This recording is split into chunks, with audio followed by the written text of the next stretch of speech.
welcome to my channel. We're gonna start cooking chapati and maragwe. You'll see the video and I will also talk about the ingredients at the end of the video if you didn't understand the step by step. Thank you. Enjoy.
Hey my viewers, so tulikanda ikakuwa poa, tukatengeneza into balls. Okay, so kutengeneza into balls, you just like hiyo venye ilikuwa tumekanda, it's just a full of it, unaikata into pieces, unaika kwa hii kitu ya ku roll, unairoll kubwa, and then you smear oil on it, and then unaikunja hiyo chapati, like hiyo chapati mzito unaikunja, then you cut slices kama ile mkate refu hivi, like unaicut into slices, so inatokea tu hivi kwa sababu si ulikuwa ushakunja, so iko na hizi rounds. Okay, so ukishakunja hivyo unaiweka pamoja, make sure chini umesmia flando, uanze kuziweka hizi za chini, hizi za juu hizi venye nimepika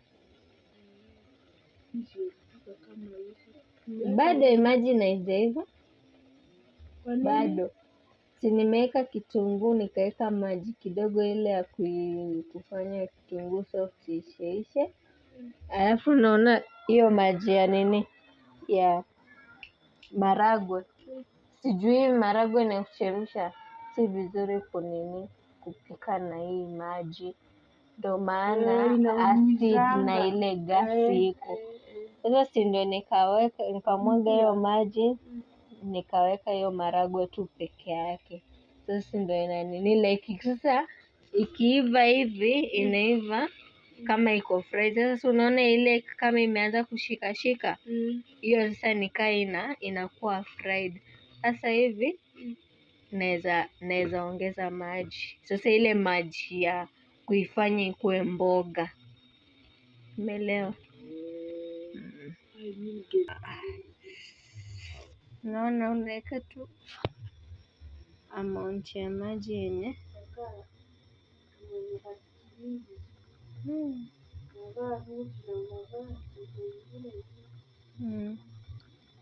sasa hii tunaacha itokote. Sasa wewe ndo utachoose kama unataka ikuwe thick ama ikuwe hivi maji. Unajua kuna watu wanapenda ikuwe thick. Sasa inaiva hakuna wewe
Blaza yangu alizoea kujipikia na niliacha kuwapikia akosi.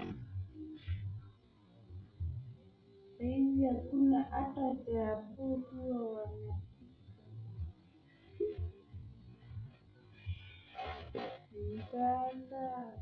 Anajua kupika kila kitu.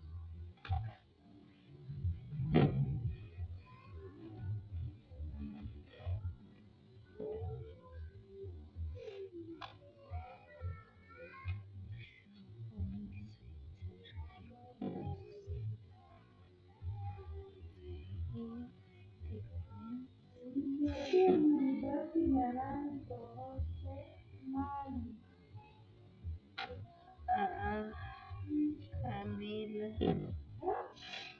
Camila.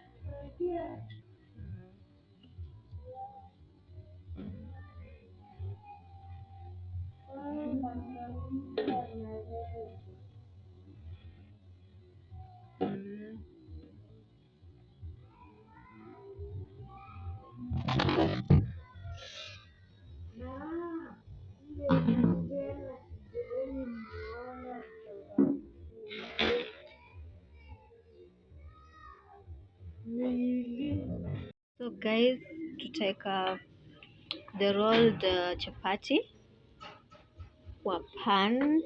Okay, our pan. So tutaweka vizuri katikati, acha ikae katikati. So unaona venye you see how it's turning. So unaona it's turning like inaanza kuiva. That's how inaanza kuiva. The amount of flame ni gas na tumia gas, it's like this. That's the amount of flame, like not too low, not too high, medium hapo. Okay, so ndio hiyo. Let me show you tutageuza wapi, how like I cook my chapati. Okay, so most of my chapati are these ones. You see, there's this ones. Maybe because of the bad camera, maybe. They are my chapatis, as you can see. Ooh, my goodness gracious, I love them. Okay, let's go back to the, you see, inafura. That's how you know your chapati is cooking. And mtu asikwambia huwezi pika chapati na gas. You can very well cook chapati with gas, because you can control the flame and the heat. So unaona inakuwa, so before ikue yote, ifure yote, you turn it.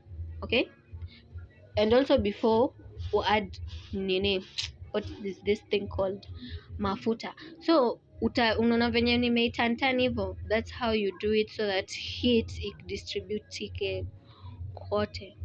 So you'll just wait for few seconds, like a minute, like this. Okay, then utakuja add mafuta. Remember, we are using this solid.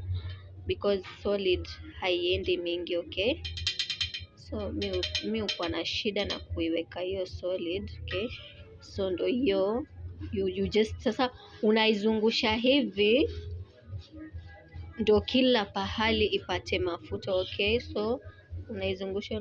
Okay, I don't like this solid because you see how too much yellow it is. I don't like it. It's like imewekwa too much artificial colors, so kuna venye hainibambi. The color inafanya color chapo ikae yellow, like chapo inakaa yellow. Sawa, so unaacha nikaa inaivaiva. Okay, the more you smear on top, because kuna watu wanapenda chapo yenye iko na mafuta mingi, kuna wenye wapendi iko na mafuta mingi.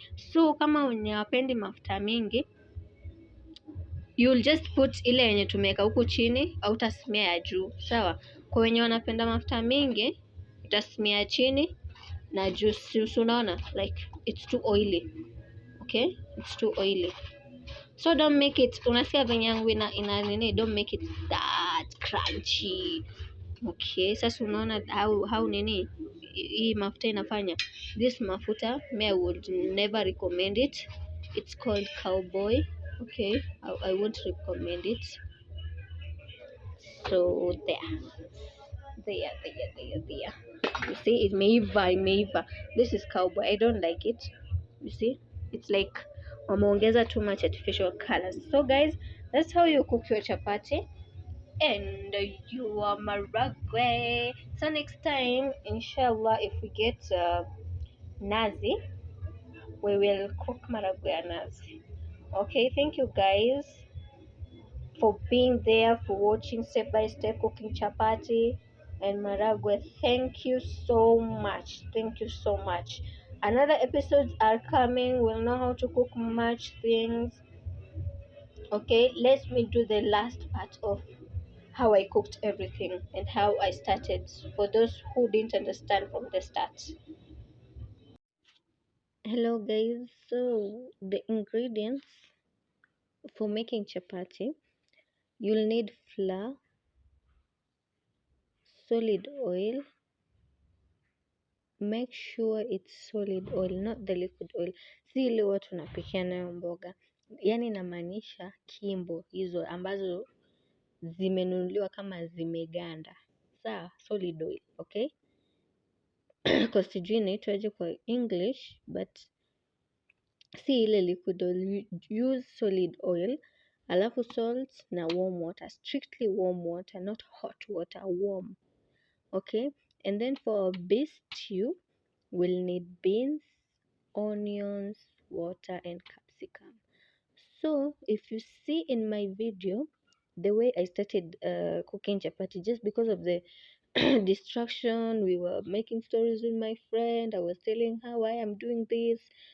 Maybe some of you cannot hear about what I was doing, what I was putting. Okay, so in the video I started with putting flour, the amount I needed, because we were two. So I put quarter of the 2 kgs packet. I put quarter of the flour. That is what will be sufficient for us. So, and then after the flour I put salt. Okay, the amount I needed. Okay, I put salt, I mixed it with the flour.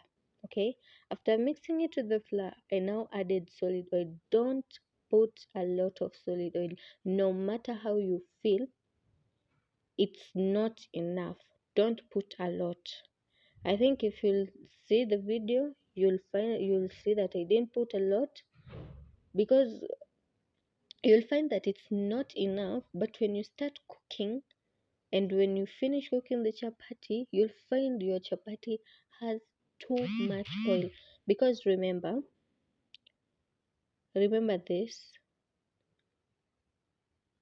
you will obviously use you'll obviously use oil while making the chapati balls into the rolls, and you'll also use oil in cooking chapati. Okay, so while you're putting the solid oil, so that you can knead.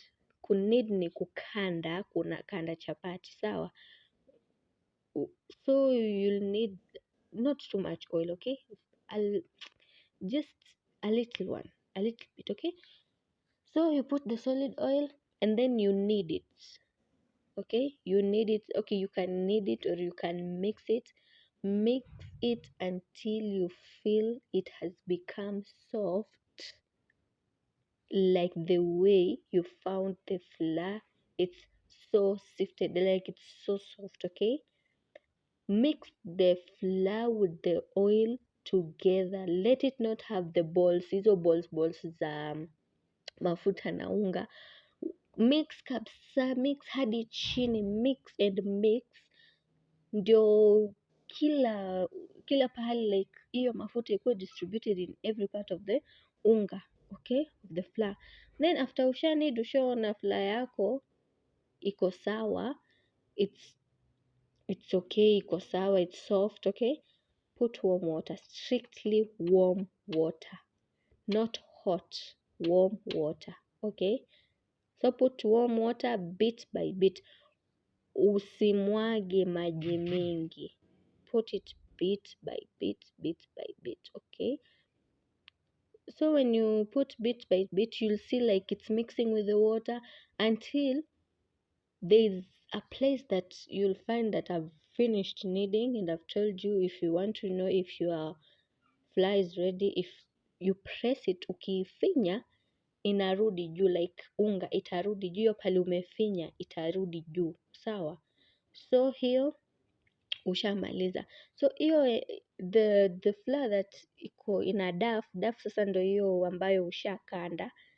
Kama hiyo unakata into either it can be into 3 pieces or 2 pieces, it depends imetokea na ukubwa aje, okay?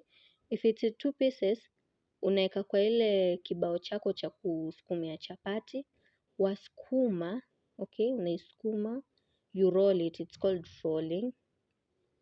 Then ukishaisukuma into the size that you want, it should not be thin, it should be at least thick, because that one we are going to put the chapati balls, we are going to cut the chapati balls, okay?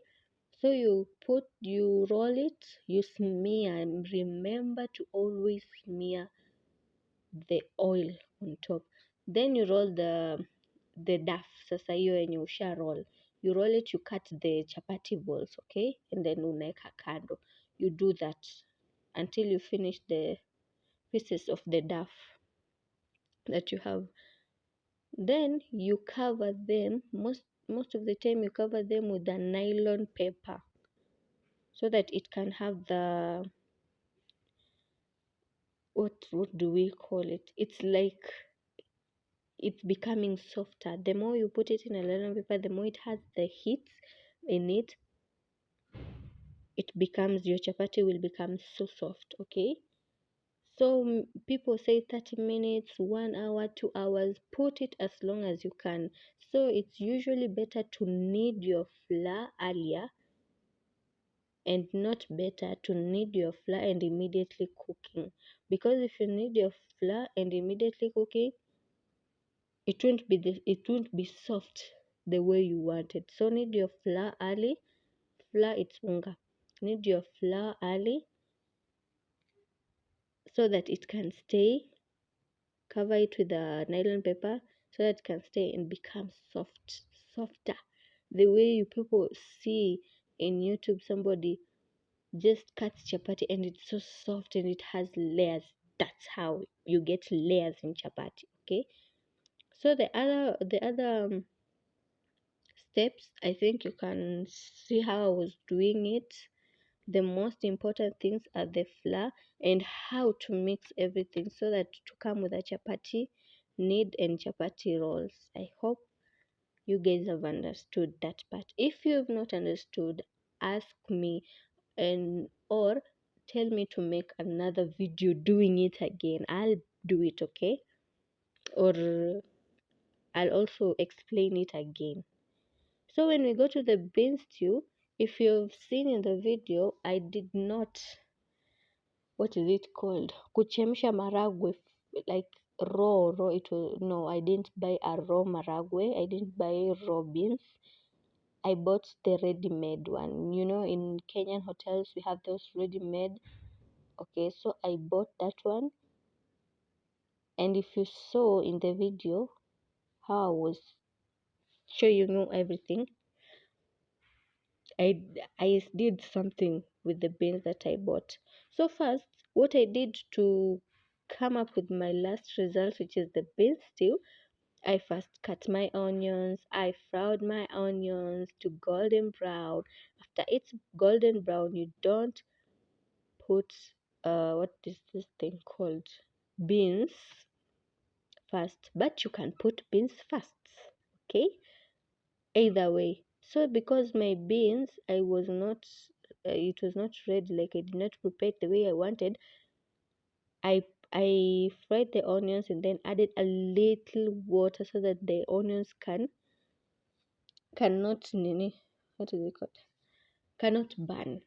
The water is to prevent the onion from burning if you're not ready with the other ingredients. Okay, so to prevent it from not burning, I added a little water. So as it's frying, the beans I bought had its own soup.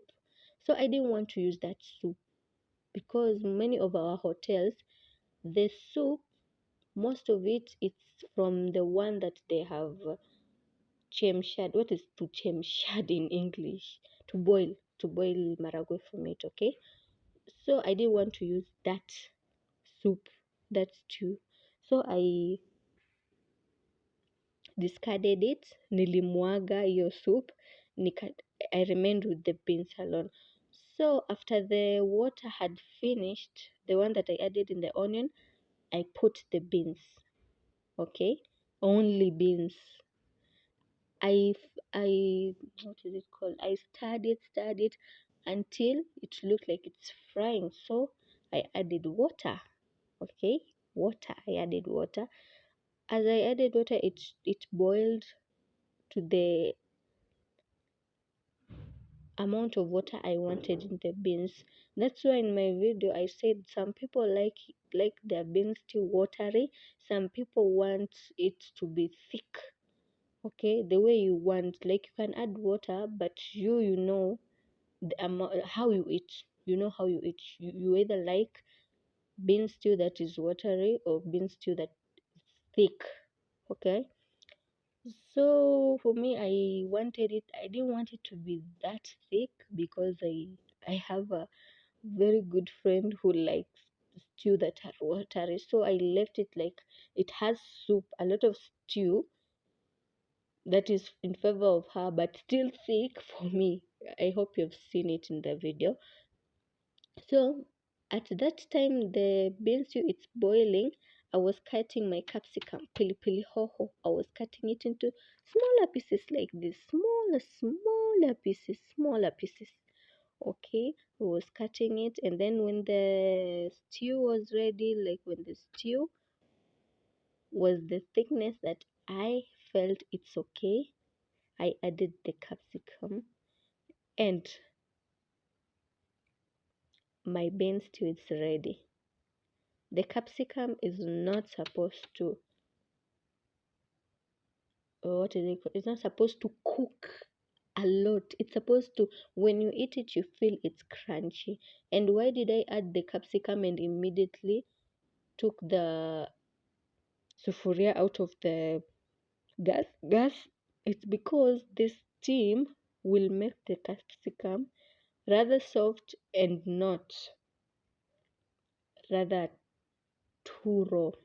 Okay, so it will have have been cooked, and that is good. That is the sweetness of capsicum. I believe that the capsicum, to feel the sweetness of capsicum, don't cook it a lot. But if you like to cook it a lot, like you feel it should be cooked and you don't like the crunchiness, you better, when you add the capsicum, you better leave the beans to cook with it a lot of the time. Don't remove it immediately like I do. Okay, thank you.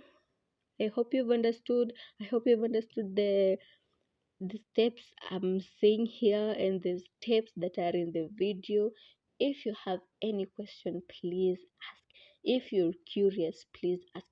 By the way, ask about the food, how it's cooked, how what you've not understood.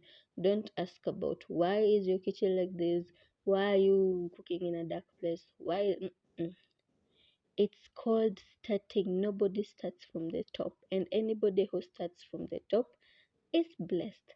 For me, I started from where I started because I really want to teach people how to cook, because my journey of knowing how to cook is very hard. So teaching you people and making you know how to cook and a low budget, it's very good for me, because beans doesn't need tomato. If you want your beans to spoil faster, cook with tomato. If you want you to get heartburn and acid reflux and maybe what is it called, ulcers, cook with tomato. It's very easy by there to get those things with tomato. Most legumes are not cooked with tomato, that because of that. Okay, so thank you. Okay, thank you. Please always follow for more and more. And if you want me to cook any other food, you're welcome. Okay, thank you. You're welcome to ask me if I'll cook it, or do you know how to cook it, and I'll answer you and I'll give you that tutorial like that anytime. Okay, be free with me, my followers, my subscribers. I love you. Thank you.